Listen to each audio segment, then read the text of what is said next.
యేసుక్రీస్తునందు అత్యంత ప్రియమైన ప్రేక్షకులకు క్రీస్తు యేసు శుభనామమున హృదయపూర్వక వందనాలు తెలియజేస్తున్నాను. ఈ మంచి శుక్రవార దినమందు మనమందరం కూడా ప్రభు అయిన యేసుక్రీస్తు యొక్క శిలువను ధ్యానం చేస్తున్నాం. ప్రభు అయిన యేసుక్రీస్తు మానవాళిని ప్రేమించి శరీరధారిగా ఈ లోకములకు వచ్చి మానవుల పాపముల కొరకు విమోచన కొరకు ఆయన క్రయధనముగా మన కొరకు అర్పించబడ్డాడు. ఆయన చిందించిన రక్తమును బట్టి, ఆయన చిందించినటువంటి ఆ రక్తధారలే మన యొక్క ఆత్మను, శరీరాన్ని శుద్ధి చేశాయి, మనల్ని దేవునితో సంధి చేశాయి, మనల్ని ప్రభువుకి సమీపస్తులుగా చేశాయి. అబ్బా తండ్రిని పిలిచే కృపను, యోగ్యతను ప్రభు మనకి అనుగ్రహించాడు. ఈ దినమందు, ఈ మంచి శుక్రవార దినమందు ప్రభు అయిన యేసుక్రీస్తు కల్వరి శిలువలో పలికిన 7 మాటలను మీ ముందుంచాలని నేను ఆశపడుతున్నాను. అనేక సంవత్సరాలుగా ఈ మాటలు మనం ధ్యానం చేస్తున్నాం, కానీ ఇవి చాలా ప్రాధాన్యమైనటువంటివి. సాధారణంగా ఒక వ్యక్తి జీవితంలో ఎన్ని మాటలు మాట్లాడినా చివరి మాటలు చాలా విలువైనటువంటివి. ప్రభు అయిన యేసుక్రీస్తు ఈ లోకంలో శ్రేష్టమైనటువంటి 33.5 సంవత్సరాలు జీవించాడు. జీవించిన జీవిత కాలంలో చివరి 3.5 సంవత్సరాలు కూడా చాలా శ్రేష్టమైనవి. కారణం ఏంటంటే ఆ 3.5 సంవత్సరాలు కూడా ప్రభు అయిన యేసుక్రీస్తు పరిచర్యను చేసి, అద్భుతాలు చేసి, ఆశ్చర్యకార్యాలు చేసి, కన్నులు లేని వారికి కళ్ళు, మాట రాని వారికి మాట, చెవిటి వారికి వినికిడిని, అలాగ అనేక స్వస్థత కార్యాలు చేసి తన పరిచర్యను విస్తృతపరిచి అనేక మందికి మేలు చేస్తూ ఉన్నాడు.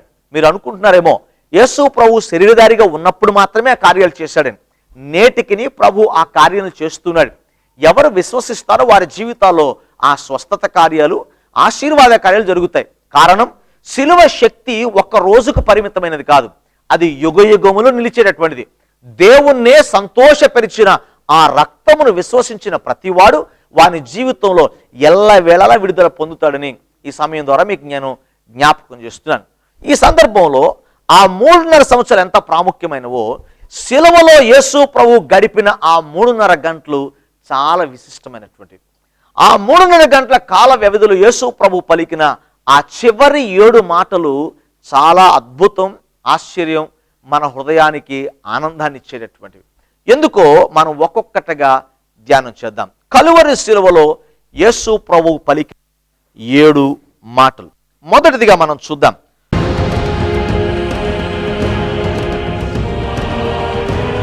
లూకా సువార్త 23వ అధ్యాయం 34వ వచనాన్ని మనం చూద్దాం. యేసు, తండ్రి, వీరేమి చేయుచున్నారో వీరెరుగరు గనుక వీరిని క్షమించుమని చెప్పెను. ప్రభు అయిన యేసుక్రీస్తు శిలువలో పలికినటువంటి మొదటి మాట.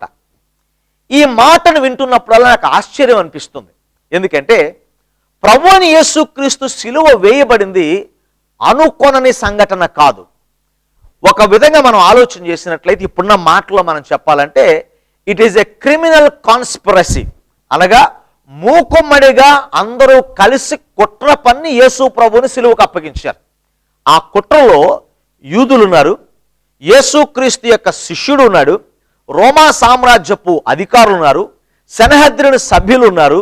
ఇలా అందరూ కలిసి మూకుమ్మడిగా కుట్ర పన్ని యేసు ప్రభువుని శిలువకు అప్పగించారు. వారు కుట్ర పన్నిన సంగతి యేసు ప్రభువుకు తెలియదా? తెలుసు. యూదా ఇస్కరియోతు అన్నా కైఫాలను కలిసి వారి దగ్గర వెండి దేనారములకు యేసు ప్రభువును అమ్మివేశాడన్న సంగతి ప్రభువుకి తెలుసు. రోమా సామ్రాజ్యం వారందరూ కూడా యేసు ప్రభు మీద దేవదూషణ నేరము మోపి ఆయనను సంహరించడానికి ఇష్టపడుతున్నారనే సత్యం దేవునికి తెలుసు. ఆయనను ఒక దగ్గర నుంచి మరొక దగ్గరికి అర్ధరాత్రి వేళ, తెల్లవారుజామున తీర్పులు తీరుస్తున్నప్పుడు అది చట్టానికి విరుద్ధమో, అన్యాయంగా నేను తీర్పు తీర్చబడుతున్నానని తెలుసు. వారు అన్యాయంగా చేస్తున్నారని కూడా యేసు ప్రభువుకి తెలుసు. ఈ తెలిసినవన్నీ యేసు ప్రభువుకి వ్యతిరేకంగా ప్రయత్నాలు చేస్తున్న ఆ యూదా మత నాయకులకు, రోమా సామ్రాజ్యాధికారులకు అందరూ ఎరిగినటువంటిదే. కానీ ఇక్కడ యేసు ప్రభు అంటున్న మాట ఏంటి తెలుసా? తండ్రి, వీరేమి చేయుచున్నారో వీరు ఎరుగరు గనుక వీరిని క్షమించు. అక్కడున్న వారిలో ఎవరు చిన్నపిల్లలు లేరు, అమాయకులు లేరు, ఒకరి ద్వారా ప్రేరేపించబడితే చేసిన వారు లేరు. యేసు ప్రభు వస్త్రాల కొరకు చీట్లు వేసుకుంటున్నారు, ఆయన ముఖం మీద ఉమ్మి వేశారు, ఆయన గడ్డాన్ని లాగుతున్నాడు ఒకడు. ఇంత భయంకరంగా హీనంగా యేసు ప్రభువును అవమానపరుస్తుంటే, అవమానపరుస్తున్న వారందరూ దాన్ని ఒక హీరోయిస్టిక్ యాక్ట్గా తీసుకుంటే, యేసు ప్రభు వారిని ఉద్దేశించి ఏమంటున్నాడు తెలుసా? తండ్రి, వీరేమి చేయుచున్నారో వీరు ఎరుగరు గనుక వీరిని క్షమించు అన్నాడు. ఈ మాట పలికినప్పుడు, నీ మాట చదివిన ప్రతిసారి నా హృదయం ఎంతగానో ఆనందంతో గంతులు వేస్తుంది. కారణం ఏంటి తెలుసా? మానవాళి దేవునికి వ్యతిరేకంగా ఎన్ని క్రియలు చేసినా ప్రభు యొక్క ప్రేమ మనను క్షమించింది. ఇక్కడ we can see the model forgiveness in Jesus life. ప్రభు అయినటువంటి యేసుక్రీస్తు ఒక మనిషిని ఎలా క్షమించాలనేది ఒక మాదిరిని ఉంచిపోయాడు. ఒక మాట మీకు జ్ఞాపకం చేస్తాను. Don't do because of what somebody is, do what you are. ఎవరో ఏదో చేశారని వారిని బట్టి నీవు క్షమించకపోవటం కాదు, నీవేమై ఉన్నావో దాన్ని బట్టి నువ్వు క్షమించాలి. యేసు ప్రభు చేసింది ఇదే. వారు ఏం చేశారు, వారు తనకు వ్యతిరేకంగా ఎలా ప్రవర్తించారు, వారు ఏ విధమైన అన్యాయాన్ని నాకు చేశారు అనే దాన్ని బట్టి వారిని క్షమించలేదు. వారు చేసిన వాటి అన్నిటికీ అతీతంగా తానేమై ఉన్నాడో, తాను ప్రేమై ఉన్నాడు కనుక, దేవుడై ఉన్నాడు కనుక, క్షమించుటకు సిద్ధ మనస్కుడై ఉన్నాడు కనుక తన ప్రేమను బట్టి వారిని క్షమించాడు. ఈరోజు సమాజంలో జీవిస్తున్న మనము ఇతరులను క్షమించాలంటే క్షమించగలిగిన నేరమా, క్షమించలేని నేరమా అని మనం బేరీజు వేస్తూ ఉంటాం.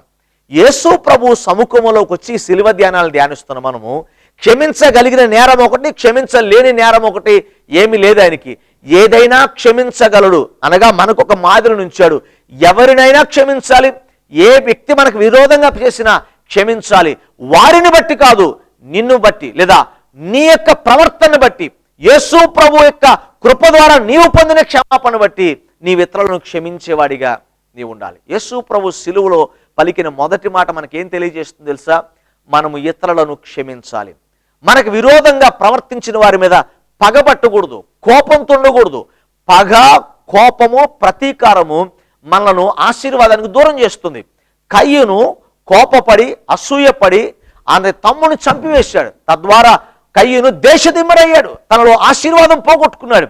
ఈరోజు చాలా మంది మనం క్షమించడానికి సిద్ధ మనస్సు లేనందున మనలోని అనారోగ్యాలను తెచ్చుకుంటున్నాం, అనర్థాలను తెచ్చుకుంటున్నాం, శాపాన్ని తెచ్చుకుంటున్నాం.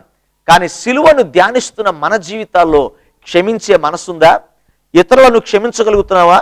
నీ భర్తను క్షమించలేకపోతున్నావు, నీ భార్యను క్షమించలేకపోతున్నావు, నీ పిల్లలను క్షమించలేకపోతున్నావు, నీకు విరోధంగా ప్రవర్తించిన అధికారులను క్షమించలేకపోతున్నావు. కానీ దేవుని బిడ్డగా సిలువను ఆరాధిస్తున్నావు.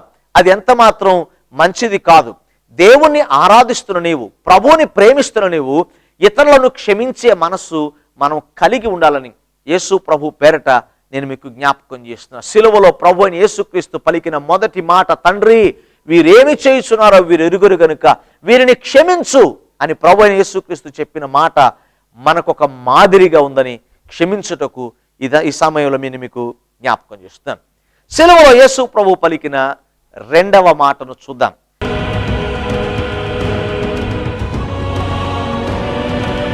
ఇదే లూకాసు వార్త 23వ అధ్యాయం 43వ వచనంలో ఒక మాట రాయబడింది. అందుకాయన వానితో, నేడు నీవు నాతో కూడా పరదైసులో ఉందువని నిశ్చయముగా నీతో చెప్పుచున్నాను నేను. ప్రభు అని యేసుక్రీస్తు సిలువలో వేలాడుతున్నాడు. యేసు ప్రభుకి ఇరువైపులా కూడా ఇద్దరు దొంగలను వేలాడి తీసినట్లుగా మనం చూస్తాం. ఆ ఇద్దరి పేర్లు బైబిల్ గ్రంథంలో రాయబడలేదు, కానీ చరిత్ర పుస్తకాల్లో చరిత్రకారులు రాసిన దాని ప్రకారం ఒకటి పేరు సెప్టోస్, మరొకటి పేరు డెస్మోస్. ఈ ఇద్దరు కూడా యేసు ప్రభువుకి ఇరువైపులా కూడా సిలువలో వేలాడుతున్నట్లుగా మనం చూస్తాం. మనం చూసిన ఈ సందర్భంలో సిలువలో వేలాడుతున్న వాళ్ళందరూ కూడా చాలా వేదన అనుభవిస్తున్నారు. ఆ వేదనకు భరించలేక కేకలు పెడుతున్నారు. ఆ సందర్భంలో సిలువలో వేలాడుతున్నటువంటి ఎడమ వైపు ఉన్నటువంటి ఒక దొంగ యేసు ప్రభు వైపు చూసేటాడు. బోధకుడా, నువ్వు శక్తి గలవాడువు కదా, అనేకమైన అద్భుతాలు చేసావు కదా, నీకెందుకు ఈ బాధ, నిన్ను నువ్వు రక్షించుకొని మమ్మల్ని రక్షించు అని ఆ వ్యక్తి కేకలు పెడుతుంటే, సిలువలో యేసు ప్రభు కుడివైపున వేలాడు ఆ దొంగ అంటున్నాడు, యేసు ప్రభుతో మాట్లాడుతూ తన పక్కనట్టు స్నేహితునితో మాట్లాడుతూ అంటున్నాడు, అయ్యా, మనము చేసిన తప్పుకి, మనము చేసినటువంటి నేరాలకు మనకైతే ఇది తగినదే, కానీ ఆయనకి శిక్ష తగినది కాదు అని యేసు ప్రభు వైపు చూచి అంటున్నాడు, అయ్యా నీవు నీ రాజ్యముతో వచ్చినప్పుడు నన్ను జ్ఞాపకం చేసుకో అని యేసు ప్రభు సన్నిధిలో ప్రార్థన చేశాడు. ప్రార్థన చేసిన వెంటనే ప్రభు అతనికి జవాబు దయచేశాడు. ఈ రెండవ మాటలో మనం తెలుసుకోవలసిన మొదటి సత్యం ఏంటి తెలుసా? God or Jesus is a prayer answering God. He not only hears our prayer, he answers our prayer. ఆయన కేవలం ప్రార్థన ఆలకించువాడు మాత్రమే కాదు, ప్రార్థనకు జవాబిచ్చువాడు. ఆ పాపి అనే వ్యక్తి శిలువలో వేలాడుతూ, అయ్యా నా పాపమును క్షమించు, నాకిది తగినదే, నేను పాపము చేసిన పశ్చాత్తాపంతో ఆ వ్యక్తి ప్రార్థన చేసినప్పుడు ఆ వ్యక్తి ప్రార్థన ప్రభు అంగీకరించాడు. ఈరోజు వాక్యం విన్న ప్రియ దేవుని బిడ్డలారా, ఈరోజు నీ పాపములను ప్రభు క్షమించడానికి సిద్ధ మనస్కుడై ఉన్నాడు. కానీ నీవు పశ్చాత్తాపంతో ప్రార్థన చేయాలి. చాలామంది చేసిన పాపమును కప్పుకోవడానికి ప్రయత్నం చేస్తున్నాం, కానీ పాపమును ఒప్పుకొని దాన్ని విడిచిపెట్టి ప్రభువాని ఆయన శరణు వచ్చినట్లయితే సిలువలో వేలాడుతూ రక్తం పడుస్తూ నిన్ను క్షమించడానికి సిద్ధ మనస్కుడై ఉన్నాడని ఈ సందర్భంగా నేను మీకు జ్ఞాపకం చేస్తున్నాను. అంత మాత్రమే కాదు, కానీ ఈ సిలువలో వేలాడుతున్నటువంటి ఈ యొక్క దొంగ చేసిన ప్రార్థనకు ప్రభు ఇచ్చిన జవాబుగా ఈ మాటను చూస్తున్న మనము ఆయన అంటున్నాడు, నేడు నీవు నాతో కూడా పరదైసులో ఉందువు అనే మాట యేసు ప్రభు పలికినట్లుగా మనం చూస్తాం. ఇక్కడ ఒక విషయాన్ని కూడా మీకు జ్ఞాపకం చేయాలని ఆశపడుతున్నాను. సువార్త అందరికీ ప్రకటించబడుతుంది, సువార్త అందరికీ వినిపించబడుతుంది, కానీ ఎవరు విశ్వసిస్తారో వారు మాత్రమే రక్షించబడతారు. యేసు ప్రభుకి ఇరువైపులా సమాన దూరములో వారు సిలువ వేయబడ్డారు. కానీ ఒకడు యేసు ప్రభువును చూచి పాపములు క్షమించువాడిగా గుర్తించాడు, ఆయన మరలా తిరిగి వచ్చే రాజుగా గుర్తించాడు, ఆయన మరలా తన రాజ్యముతో వస్తాడని విశ్వసించాడు. ప్రభువు నమ్మాడు, ప్రభువు పాపములు క్షమించువాడని నమ్మాడు, ఆయన మరలా రాజ్యమును తీసుకో రెండవ మారు లోకానికి వస్తాడని నమ్మాడు. గనుక నమ్మిన వ్యక్తి యేసు ప్రభుని ప్రార్థన చేశాడు. కానీ రెండవ వాడు అదే దూరంలో ఉన్నాడు. కనీసం వ్యక్తి ప్రార్థన చేసిన తర్వాత కూడా యేసు ప్రభువుని గురించి సానుకూలంగా ఆలోచించి విశ్వసించనటువంటి దౌర్భాగ్యుడిగా మిగిలిపోయి రక్షించబడని వ్యక్తిగానే ఉండిపోయాడు. ఈ సిలువ మాటలను ధ్యానం చేస్తున్న ప్రియ దేవుని పిల్లలారా, సిలువ మనందరికీ అందుబాటులో ఉంది, సమాన దూరములోనే ఉంది. ఎంతమంది సిలువను చూచి మన కొరకు రక్షకుడిగా ఈ లోకంలోకి వచ్చిన ప్రభు, ఆయన కల్వరి సిలువలో రక్తము కార్చింది మన కోసమే, మన పాపములు క్షమించడం కోసమే, మనల్ని విడిపించడం కోసమే, మనల్ని దీవించడం కోసమే, నిత్య రాజ్య వారసులుగా మనల్ని చేయటం కొరకే అని ఎంతమంది విశ్వసిస్తున్నారో ఈ దినమందు వారికి ఇదే వాగ్దానాన్ని యేసు ప్రభు తెలియచేస్తున్నాడు, నేడు నీవు నాతో కూడా పరదైసులో ఉందువు అని. ప్రియ దేవుని బిడ్డలారా, ఇక్కడ ఒక మాట క్లారిఫై చేయాలని, ఈ మధ్య కాలంలో ఎక్కువ బాప్తిసం అక్కర్లేదు అనే బోధ చాలా విస్తృతంగా వినిపిస్తోంది. దానికి ఉదాహరణ సిలువలో వేలాడుతున్న దొంగనే చూసుకుంటున్నారు. సిలువలో వేలాడుతున్న దొంగ అతనికి అవకాశం లేనందున అతనికి బాప్తిసము అవసరం లేదు అని ప్రభు అక్కడే అతనికి ఆ యొక్క రక్షణ భాగ్యాన్ని ఇచ్చాడు. కానీ ఈరోజు నీకు అవకాశం లేదా? నమ్మిన నీవు బాప్తిసం పొందటంలో వచ్చిన నష్టమేముంది? సిద్ధాంతాలను అడ్డంగా పెట్టుకుని ప్రభు మాటకు అవిధేయులైతే దేవుని శాపం వస్తుంది తప్ప ఆశీర్వాదం రాదు. యేసు ప్రభువే సాక్షాత్తు శరీరధారిగా ఉన్నప్పుడు నీతి యావత్తు ఇలా చేయాలన్నాడు. పాపము లేని యేసు ప్రభు నీతి యావత్తుని బాప్తిసం పొందాలంటే పాపివైన నీవు బాప్తిసం పొందడం ఎంత ఆవశ్యకతో జ్ఞాపకం చేసుకో. ప్రియ దేవుని బిడ్డలారా, ప్రభు అయిన యేసుక్రీస్తు శిలువలో వేలాడుతున్న ఈ దొంగ యొక్క ప్రార్థన ఆలకించి తన పశ్చాత్తాపాన్ని చూచి తనకు వాగ్దానాన్ని ఇచ్చి ఆయనతో పాటు ఉండే భాగ్యాన్ని ఇచ్చాడు. ఈరోజు నీవు నీ పాపం విషయమై పశ్చాత్తాపడు. నీ కొరకే కల్వరిసిలో యేసు ప్రభు మరణించాడని విశ్వసించు. ఆయన మరలా తిరిగి రాజుగా రాజ్యముతో వస్తున్నాడని నువ్వు నమ్మితే ఈరోజే ఆ దొంగ ఏ వాగ్దానాన్ని పొందుకున్నాడో ఆ వాగ్దానంతో కూడా నిశ్చయత నీ జీవితంలో పొందుతావని ఈ సమయంలో ప్రభు పేరిట నేను మీకు జ్ఞాపకం చేస్తున్నాను. ఒక మాటలో చెప్పాలంటే రెండవ మాట ఉత్పన్నమవట కారణం మొదటి మాటే అని చెప్పాలి. The first word sponsored the second word. కారణం ఏంటంటే యేసు ప్రభు మాట విన్నటువంటి ఈ వ్యక్తి హృదయంలో చలనం ప్రారంభమైంది. అయ్యో, మేము ఇంత వ్యతిరేక పనులు చేసిన ప్రభు ఈ మాట అనగలిగాడే. ఆ యొక్క మాట తన హృదయాన్ని కలచివేసింది. ప్రియ దేవుని బిడ్డలారా, దేవుని మాట మన హృదయాన్ని మారుస్తుంది. దేవుని మాట మన హృదయాల్లో నూతనత్వాన్ని తీసుకొస్తుంది. కనుక ప్రభువు మాటకు లోబడండి. ఈరోజు శిలువపై వేలాడుతున్నటువంటి యేసు ప్రభు పలికిన ఈ రెండవ మాట, ఇచ్చిన వాగ్దానం మన జీవితంలో నెరవేరినట్లుగా పశ్చాత్తాపడదాం, మారు మనసు పొందుదాం, ప్రభువుకి ప్రార్థన చేద్దాం, ఆయన ఇచ్చిన ఆశీర్వాదాన్ని పొందుదాం. శిలువలో యేసు ప్రభు పలికిన మూడవ మాట,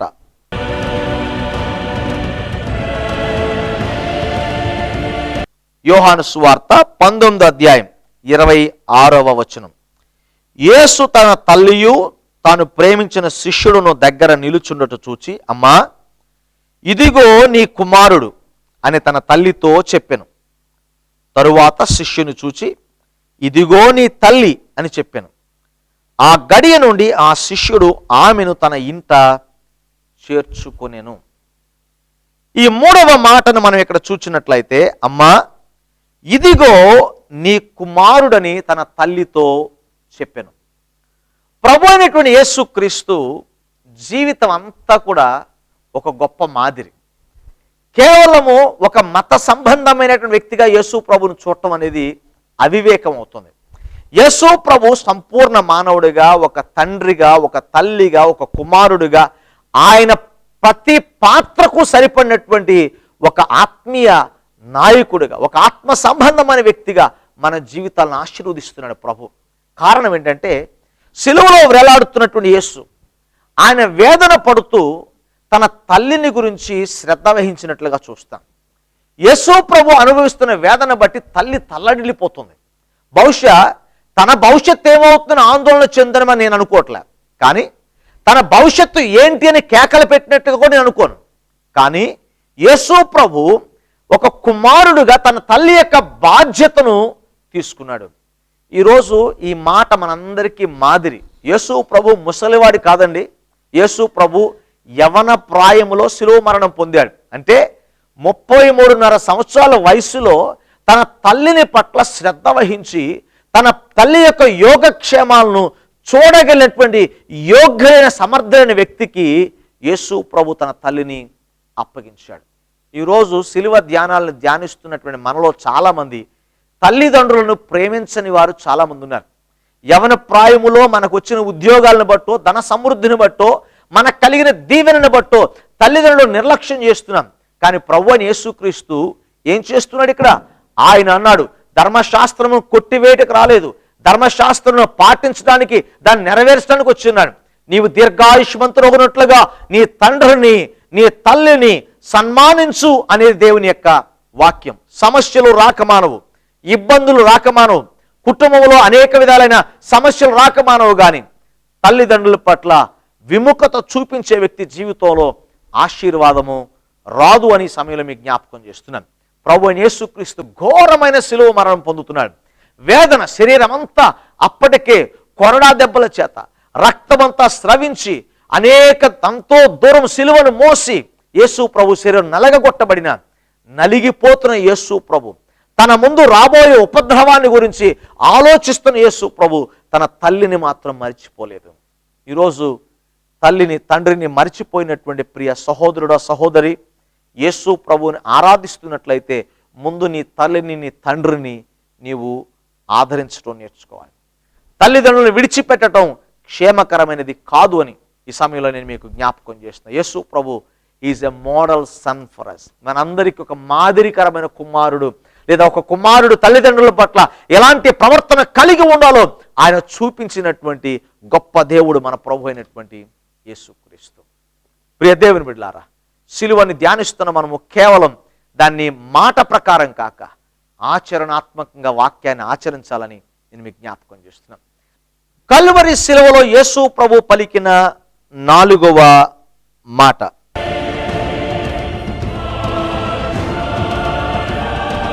మత్తయి సువార్త 27వ అధ్యాయం 46వ వచనాన్ని మీ కొరకు నేను చదువుతున్నాను. ఇంచుమించు 3 గంటలైనప్పుడు యేసు ఏలీ ఏలీ లామా సబక్తాని అని బిగ్గరగా కేకవేశాను. ఆ మాటకు నా దేవా నా దేవా నన్నెందుకు చేయి విడిచితివని అర్థము. ప్రియ దేవుని బిడ్డలారా, ప్రభువైన యేసుక్రీస్తు కలువరి శిలువలో పలికిన ఈ 4వ మాట చాలా భావముతో కూడినటువంటిది, చాలా ఉన్నతమైన అర్థాన్ని ఉంది. అందులో అర్థం చేసుకోవాల్సింది చాలా ఉంది. ఇక్కడ మనం చూసినట్లయితే శిలువలో పలికినటువంటి మాటల్లో పలికిన ఏకైక ప్రశ్న, ఇది ఒక ప్రశ్నగా మనం చూడాలి. ఎవరిని అడుగుతున్నాడు ఈ ప్రశ్న? తండ్రితో మాట్లాడుతున్నాడు, దేవునితో మాట్లాడుతున్నాడు. ఏమంటున్నాడు? నా దేవా, నా దేవా, నన్నెందుకు విడిచితివి? అక్కడ యేసు ప్రభు ఏలీ ఏలీ లామా సబక్తాని అని మాట్లాడుతుంటే అక్కడ ఉన్నటువంటి వారందరూ కూడా ఏలియాని పిలుస్తున్నాడేమో అని అందరూ కూడా అపార్థం చేసుకున్నారు. కానీ దాని యొక్క భావం ఏంటంటే, నా దేవా, నా దేవా, నన్నెందుకు విడిచితివి అని అర్థం. యేసు ప్రభు పలికిన ఈ మాటలో ఒక చిన్న మర్మం ఇక్కడ దాగి ఉంది. యేసు పలికిన మొదటి మాటలో ఏమని పిలిచాడు? తండ్రి అని పిలిచాడు. కానీ 4వ మాట దగ్గరికి వచ్చేటప్పుడు యేసు ప్రభు ఏమంటున్నాడు? నా దేవా అంటున్నాడు. ప్రియ దేవుని బిడ్డలారా, ఇక్కడ ఒక అద్భుతమైన సత్యాన్ని మీకు జ్ఞాపకం చేస్తున్నాం. 4వ మాట దగ్గరికి వచ్చేటప్పటికి తండ్రికిని యేసు ప్రభువుకి సంబంధం తెగిపోయింది. ఇది ఎలా సాధ్యమండి? తండ్రి చేత పంపబడినటువంటి వాడు, త్రిత్వములో ఒకటైన వాడు, దేవునితో సంబంధం లేనివాడిగా ఎలా ఉంటాడు అనుకుంటున్నాడు. ప్రియ దేవుని బిడ్డలారా, దేవుడు పాపిని ప్రేమించాడు తప్ప పాపమును ప్రేమించల. ఇక్కడ పాపి ఎవరు అని మీరు అనుకోవచ్చు, ఇక్కడ పాపము ఎవరు అని మీరు అనుకోవచ్చు.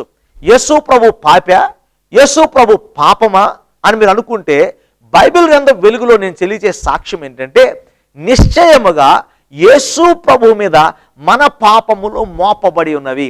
ఆయన పాపము చేసినందున వచ్చిన పాపం కాదు, it is an imputed sin. అది ఆపాదించబడినటువంటి పాపం. ఎలా?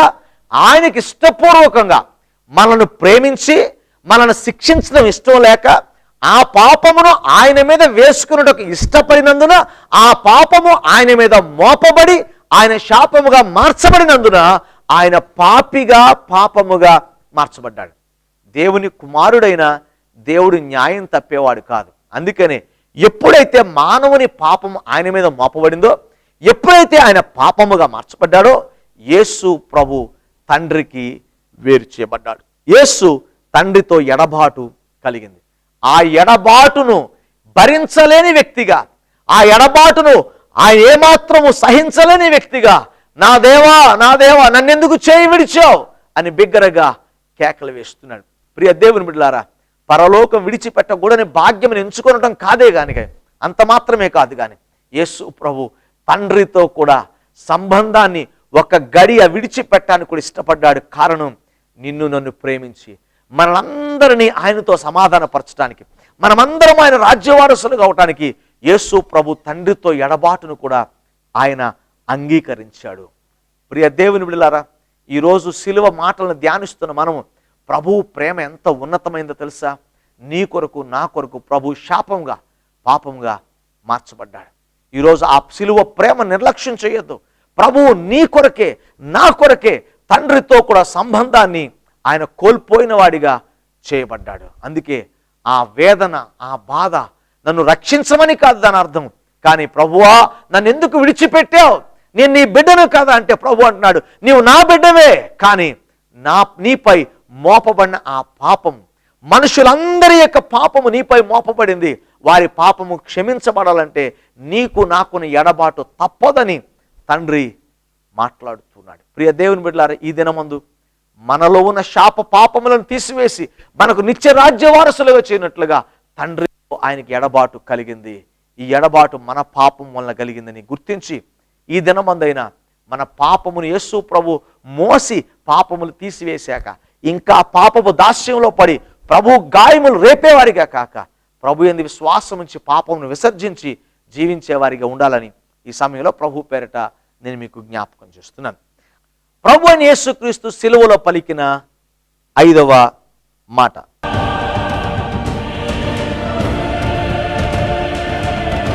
సిలువలో యేసు ప్రభు పలికిన 5వ మాట యోహాను సువార్త 19వ అధ్యాయం 28వ వచనాన్ని నేను చదువుతున్నాను. అటు తర్వాత సమస్తమును అప్పటికి సమాప్తమైనది యేసు ఎరిగి లేఖనం నెరవేరినట్లుగా నేను దప్పిగొనుచున్నాను. నేను 5వ మాట, దప్పిగొనుచున్నాను. యేసు ప్రభు పలికిన సిలువలో పలికినటువంటి మాట. లేఖనములు నెరవేరునట్లుగా. యేసు ప్రభు దప్పిగొనుటాడని లేఖనాలు ప్రవచనాలు ఎప్పుడో తెలియజేశాయి. అవి నెరవేర్చబడినట్లుగా యేసు ప్రభు దప్పిగొనడని రాయబడుతుంది. అంత మాత్రమే కాదు, కానీ యేసు ప్రభు గాయపరచబడి తన శరీరంలో రక్తమంతా కూడా బయటికి వెళ్ళిపోయి తను ఆ ఎండలో, ఆ తీవ్రమైన ఎండలో యేసు ప్రభు విస్తారమైనటువంటి ప్రయాణం చేసి అలసిన వాడిగా కేవలము శరీర సంబంధమైనటువంటిదిగా దీన్ని మనం పరిగణించాలి. యేసు ప్రభు ఆయన సృష్టించిన దేవుడు, భూమి ఆకాశం సృష్టించిన వాడు, అనేక మందిని దాహార్తిని తీస్తున్నవాడు, మన కొరకు దాహము కొన్నాడు. ఎంత దేనస్థితిలోనికి ప్రభు వచ్చాడు. కేవలం నీ కొరకు నా కొరకు అనే సత్యాన్ని గమనించాలి మనం చేస్తున్నాను. సిలువలో యేసు ప్రభు పలికిన 6వ మాట.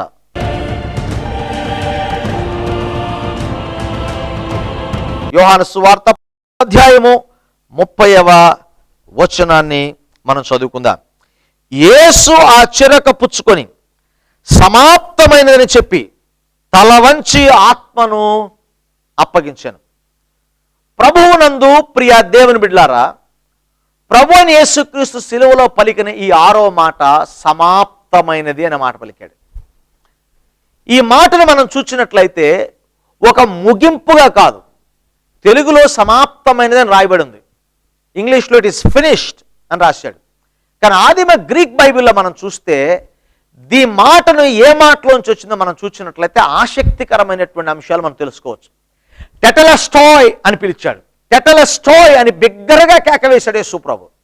టెటెలస్టాయ్ అనే పదం ఎవరు వాడతారు, ఏ సందర్భంలో వాడతారంటే, క్రీడలు ఆడుతున్నటువంటి వ్యక్తి తాను పోరాటాన్ని గెలిచిన తర్వాత నేను గెలిచాను అని ఆనందంతో బిగ్గరగా కేకవేసినప్పుడు పలికే మాట టెటెలస్టాయ్ అనే పదం.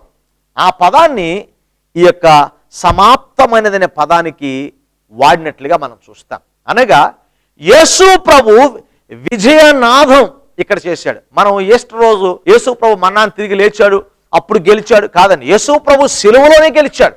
యేసు ప్రభు సిలువలోనే సాతాను తలను చితగొట్టాడు. యేసు ప్రభు సిలువలోనే సాతానుకు శక్తి లేకుండా చేశాడు. యేసు ప్రభు సిలువలోనే ప్రతి విధమైన వ్యాధికి స్వస్థతను అనుగ్రహించాడు. యేసుక్రీస్తు సిలువలోనే ప్రతి శాపాన్ని రూపుమాపాడు. మానవాళికి దేవుణ్ణి చేరడానికి ఏవేవి ఆటంకం ఉన్నాయో ప్రతి ఆటంకాలను, అడ్డుబండలను యేసు సిలువలోనే తీసివేశాడు. కనుక సమస్తమును సమాప్తము చేసిన యేసు విజయనాదముతో ప్రభు అంటున్నాడు, నేను సమస్తమును సంపూర్ణంగా సమాప్తం చేశానని విజయోత్సవపు కేకగా యేసు ప్రభు పలికినట్లుగా మనం చూస్తాం. ప్రియ దేవుని బిడ్డలారా, ఈ కార్యక్రమం చూస్తున్న మీలో ఇంకా ఓటమి భయం మీలో ఉంది కదా, ఇంకా మన జీవితంలో ఓడిపోతున్నాను అనిపిస్తుంది కదా, మీకు నా శరీర బలహీనతల చేత నేను నశించిపోతున్నాను అనిపిస్తుంది కాదు, నా జీవితం గమ్యం తెలియక కొట్టుమిట్టాడుతున్నట్టుగా నీకు అనిపిస్తుంది కాదు.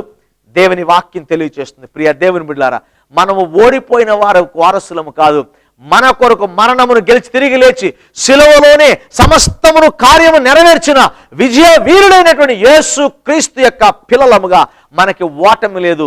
యేసునందు ఉన్న వారికి ఎల్లప్పుడూ జయమే. మన పక్షంగా క్రీస్తు ప్రభు పోరాడాడు, మన యుద్ధము ఆయనే పోరాడాడు. మన కొరకు సమస్తమును సమాప్తము చేసి మనకు విడుదలను, విజయాన్ని ప్రభు అనుగ్రహించాడు. దేవునికి స్తోత్రం కలుగునగాక. కల్వరి శిలువలో ప్రభు అయిన యేసుక్రీస్తు పలికిన 7వ మాట, చివరి మాట.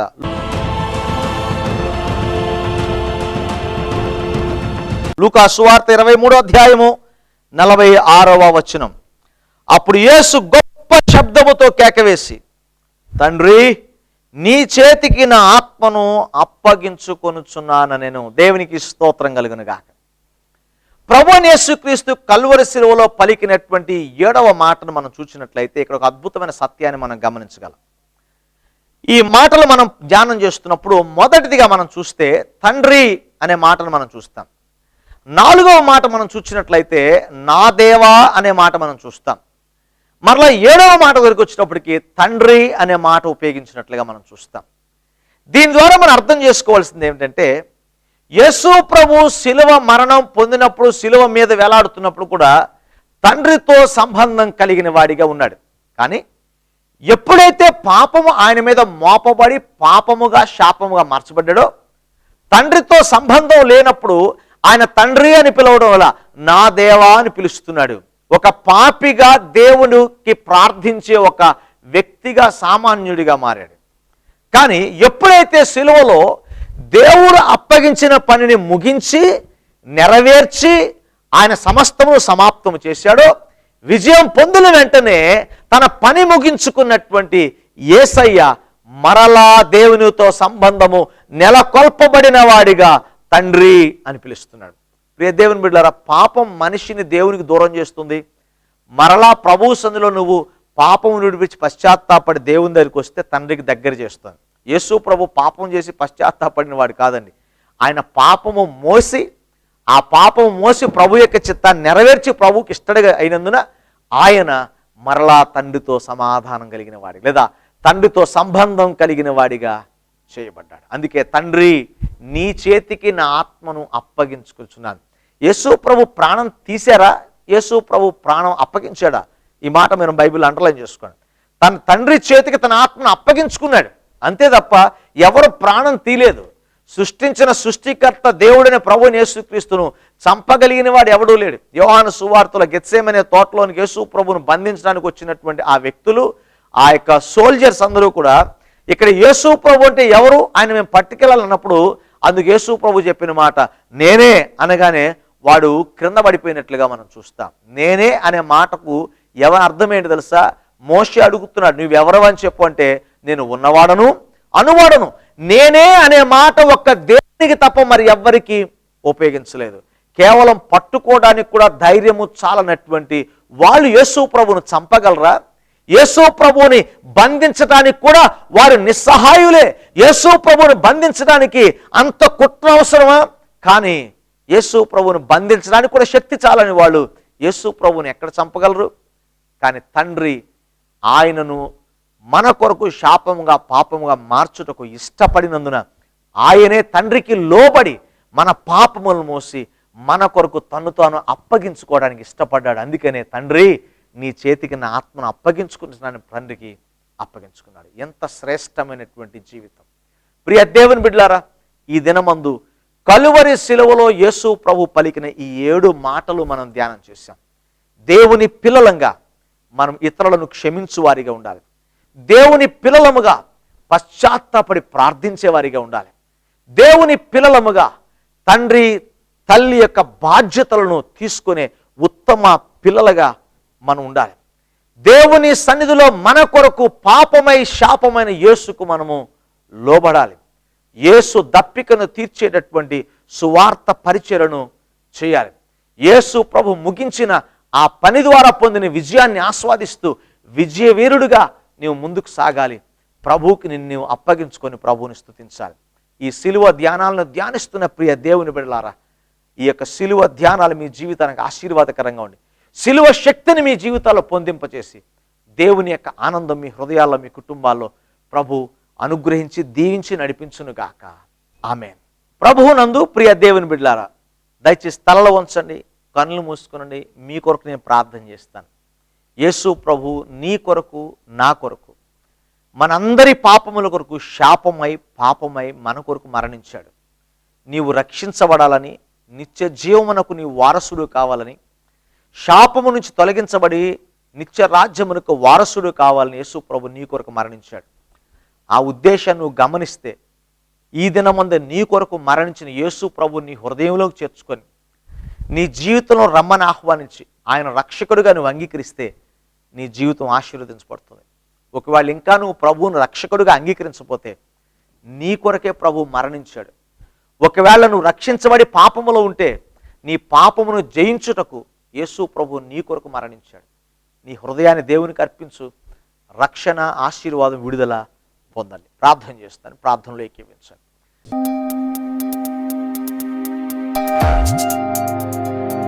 ప్రేమగల తండ్రి, పరిశుద్ధుడా, మీకు వందనాలు. ఈ దినమందు ప్రభు నీ సిలువ ధ్యానమును నీవు పలికినటువంటి ఆ 7 మాటలను ధ్యానించే కృపించారు. మీకు స్తోత్రం.